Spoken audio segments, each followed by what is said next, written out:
Photographer and director Scca Rice here. I'm going to walk you through a quickie today.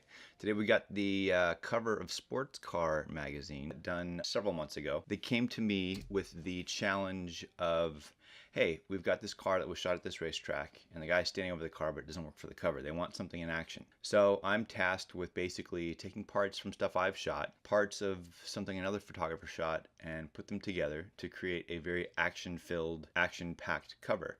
Now a lot of this is based on creative that I've come up with. Here's the final image, and basically I'm kind of going to go through and take all the layers off and turn them back on. And what I've done is I did a shoot a long time ago in Torrance at the racetrack. I grabbed this foreground and I started piecing it together. I need the sun coming from a certain direction, and then I need tire tracks. I brought the cones in from the other photographer, the sky, and then the backfield from the sky shot, and I brought it into virtual rig and I motionized the different versions of it to kind of get it to coincide with the car. Now we're going to actually go back up to the car so you can see this is the car that the guy was actually standing over, and I'm going to kind of walk you through what I did with that car in order to be able to get it to look like it's in motion like that.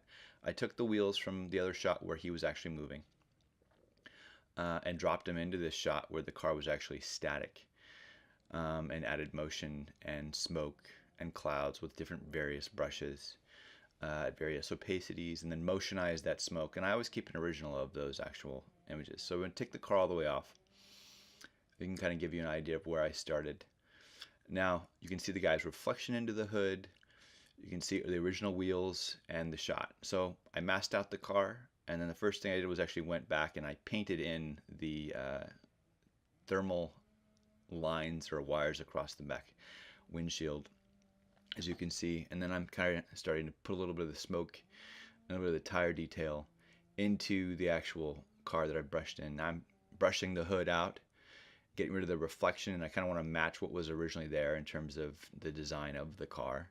Still keep the logo. I've grabbed a shot from him racing the car. I'm going to kind of use some adjustment layers to match, and I want his reflection to be in the hood since I see the top of the car reflected into the hood.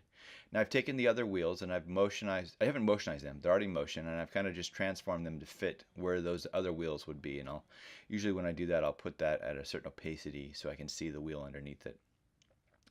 Now that that's done, I've taken a version. I've compressed the layers and merged them into one, and then I've added a little motion blur, and I'm trying to bring that back in.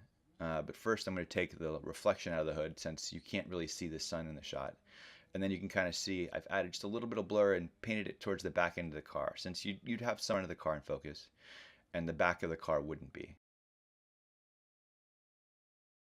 And then now it's just basically adjustment layers, putting in the smoke, adding motion, adding more glows, adding color, doing color signatures, brightness and contrasts, and that's basically your final image.